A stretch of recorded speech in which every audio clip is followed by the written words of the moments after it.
Velkommen til denne her TechX Productions video, hvor jeg skal vise jer, hvordan vi cutter vores logo og får det strøget på en t-shirt. Vi har vores logo klar. I det her tilfælde har vi svejset alle de gule dele sammen, så de bliver skåret som et. Og så går jeg op her og trykker skab.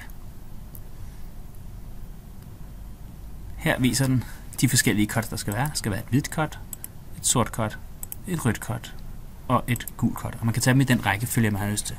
Jeg har gjort klar til det gule cut her. Materialestørrelsen her kan man lige gå ned og vælge den rigtige måtte, 30,5 x 30,5. Så kan man med fordel rykke sit logo lidt væk fra kanten, bare så man er sikker på, at det kommer ind på måtten. Og her kan man se, hvor meget man skal bruge.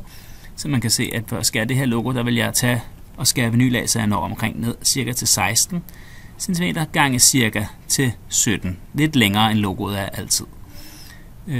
Så man er sikker på, at det hele er på pladen. Når man har gjort det, så skærer man et stykke vinyl og stryger det på, som jeg viser her.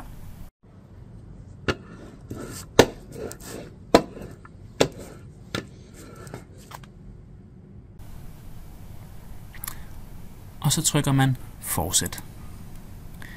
Så finder din maskine cry-cutten, og den dukker selv op.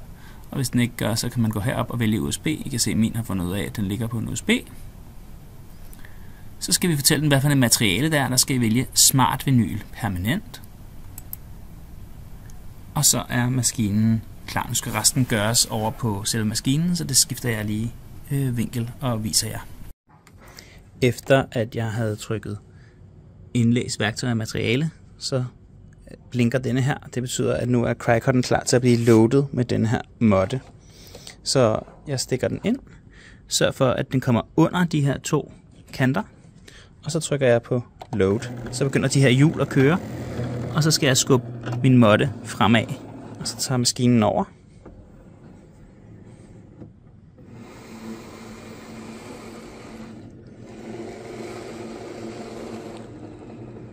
Og finder lige ud af, hvor den er henne i sit liv. Og derefter trykker man bare play.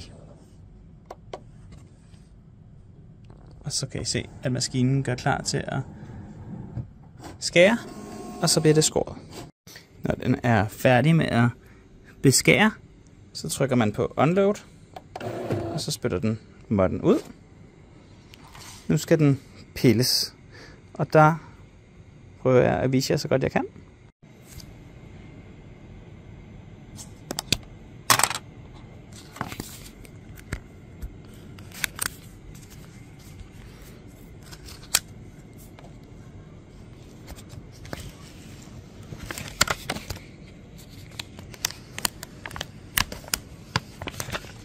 Og det er her vigtigt, at man tænker over, hvad der skal blive til det endelige logo, og hvad der skal væk. Her har jeg pillet det meste væk. Nu mangler jeg bare lige øjnene og munden. De skal jo være sorte og hvide, og munden skal selvfølgelig være rød. Så der bruger man den her til at pille væk. Sådan her ser det ud, når det hele er pillet. Der vender den rigtigt. Nu skal jeg vise jer, hvordan man stryger det på. Det her er det strygejern, vi bruger. Man tænder heromme på siden og trykker på etteren, som er 135 grader i 8 sekunder. Først lægger man t-shirten på strygejernet, sådan her, og stryger det en gang uden noget som helst. Det her er et gammelt logo, det skal I bare kigge fra. Man stryger det, så man får et helt plant plade. Trykker det ned, trykker håndtaget ned, og så tæller den ned her.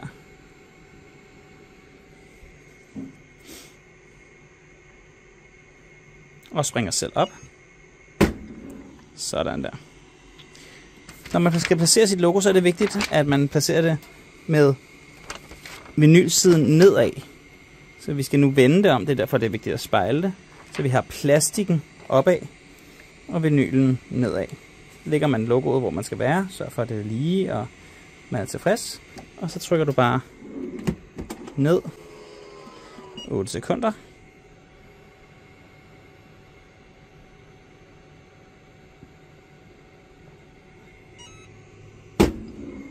Nogle gange kan det være nødvendigt at gøre det en ekstra gang. Pas på, ikke brænder jeg her. Træk forsigtigt af. Træk hen af. Og ikke opad. Forsigtigt og langsomt, særligt hvis der er små, fine detaljer.